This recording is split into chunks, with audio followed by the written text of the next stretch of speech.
Hi friends, today I am discussing about the AdaGrad optimizer. So what is AdaGrad optimizer? AdaGrad is a stochastic optimization method.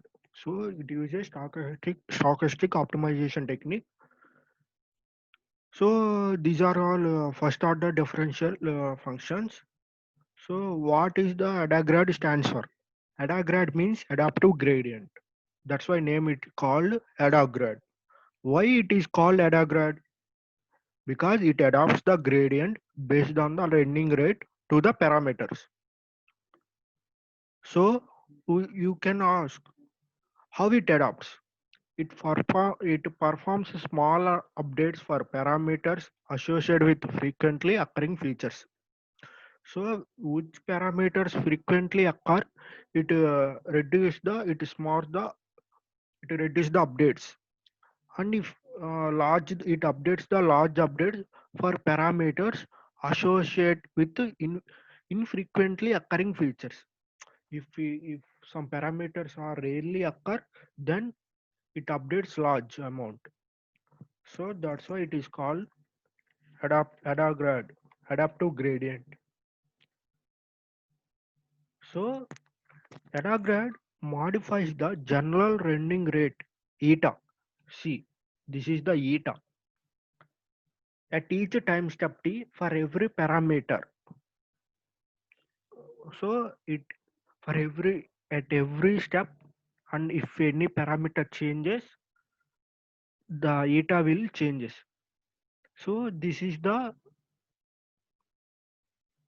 AdaGrad optimizer formula, weight update formula. So this is the previous weight, and this is the eta, and this is the g means square gradients, and this is the epsilon, and this is the previous gradient, and this is the caps g means square of the gradients, and normal g means normal gradient. So gradient means we differentiate weight function for calculating the loss. So this is the weight update formula of the AdaGrad optimizer. So G, I said already it is the sum of squares of gradients. So AdaGrad uses it adds all the gradients. Why it adds all the gradient? Because it works based upon the formula of accumulation of gradients. So I will discuss what is the accumulation of gradients. It is one type of mechanism to split the batch of samples used for training a neural network. Why we need to split the batches? Because if we have a constraint of GPU or CPU that are work not compatible for large loads, we need to divide our workload. So the Adagrad algorithm optimizer it it does that function. So it uses gradient accumulation technique. So that's why we add the sum of the gradients and we are squaring. So why this Adagrad optimizer has square root and why we are using sum of the square of the gradient? Because if that if suppose if you are doing weight update, if when we are doing back propagation, so if the parameter has if that parameter has less value, then there is no update of that parameter. So that is very huge loss because there is no change and we can't reduce the loss. To avoid that, when we to avoid that, we use the square term because if we have a less value when we are doing square value, then the sum may be increase. So then update will be done. That's why I am using. That's why in this optimizer we're using square of the gradients. And why we are using root term? Because if that parameter has updated morely, then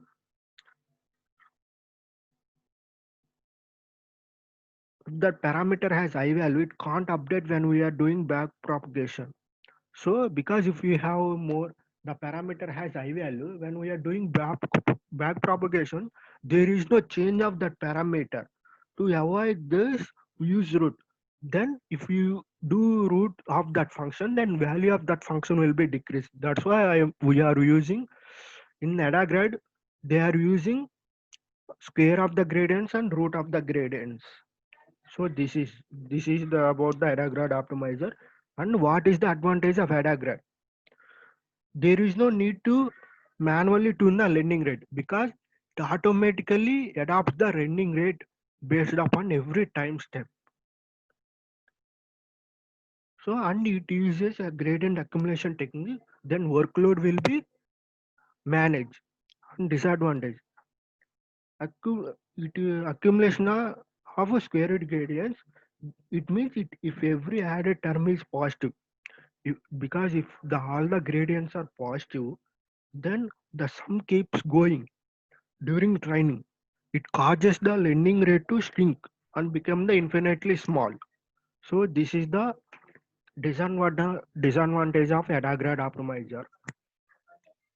So why we are using epsilon term? Because if all the terms are zero, then there is no weight update. To avoid this problem, we using epsilon. It is a constant value. We can put this value greater than zero, whatever value you want. So let's go for implementation of algorithm. So these are the importing libraries. I am importing the libraries for our implementation. So I am taking this function to gradients, to obtaining the gradients. So I am taking first order differentiation, first order function only. So I am implementing this function using lambda. Lambda is a anonymous function. So it consists of two variables x and y. So for I am giving x lambda x comma y, and I am writing this function. So first I need to calculate the gradients because in this formula we have gradients g. So we need to calculate the gradients first. So see how I calculate gradients, because gradients means differentiation of that function. So how can we calculate that gradients of that function? Because all the terms in this function have square. So when we are doing differentiation, the square term comes before of this function. So 2 with respect to the x and with respect to the y, because we have two variables with respect to the have, then all the square terms comes before. This is the differentiation of that function, and I am storing these values in array format, and I am assigning this value to grads. So I am returning the grads, then gradients of this function will come. So then let's go for optimizer building. So I am taking the class AdaGrad optimizer class, and I am initializing. So these are the important parameters for implementation of this optimizer: gradients, x and y values, lending rate, initial accumulation. I said it uses accumulation. So gradient accumulation means if you want to know deep, suppose you have 5 steps. So at normally for every step we do back propagation, but in AdaGrad, in gradient accumulation technique, we don't do back propagation for every step. Means we can't update every parameter at every step. So suppose if we have 5 steps, up up to 4 steps, we get values or parameters. We store. How we store? Suppose if you want to run a first step, we get some parameters. Again we are running second step, we get some parameters. Then we add first and second parameters. So this is a gradient accumulation. Accumulation means adding. Third step repeat, fourth step repeat, at fifth step, then we are giving to back propagation, then the values will be changed. This is called global batch, because we have if you want to manage our workloads, this is a accumulation technique. So I am assigning functions, I am initializing variables, gradients I am giving scale, where means weight. So I am initializing with 0, np dot zeros. I am with the two values. I am taking two values. If you give x underscore init, then it takes that value. If you don't give, then it takes self dot values of first value. Or if you don't give that also, it I am initializing uniformly with random function from -3 to +3. Y also same. We take first value. I'm initializing with uniform function same. I am printing these values and I am initializing learning rate gradients. We need to at first we don't have any gradients, so we need to initialize with the zeros. So I am taking the square of gradients also zeros. So and we need to this optimizer uses a gradient accumulation. So I am using this function, using this line self dot gradient square dot fill. I am taking initial accumulation value. Initially, I am giving zero point 0.1. So then gradients will be accumulated. So for loss function, we need to store that loss. So I am taking these three variables with the three empty list, and we need to give a function. Which function you need to optimize. So in that function we have variables. I am assigning that variables x comma y, and I am this function self dot f means function. We are assigning this to function. So then that values will be stored in z. Then it returns z. So we need to calculate gradients. Means before we give gradients, then we calculate gradients with that function. So this is the main step, weight update. So how I weight update? This is the formula. Square of the gradient means square of the gradients plus before the gradients. So this is the square of the gradients, how we obtain. And this is the weight update. Previous weight minus lending rate into grads. Normal square of the grads by square root of the grad square plus epsilon. This is the formula. So see, self dot gradient square equal to self dot gradient square plus gradient square previous gradients. So weight update. Weight equal to previous weight minus lending rate into gradients by np dot square root of gradient square plus epsilon. So I am this is the weight update implementation. So we need to history update means for every value we are getting we need to store. So I am appending to that empty list. So I am starting training.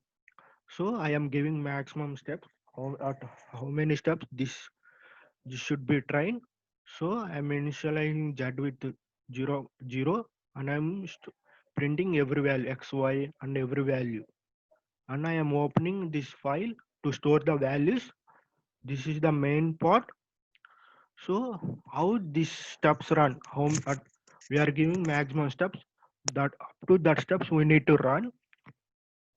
So self z means we are assigning variables to that function.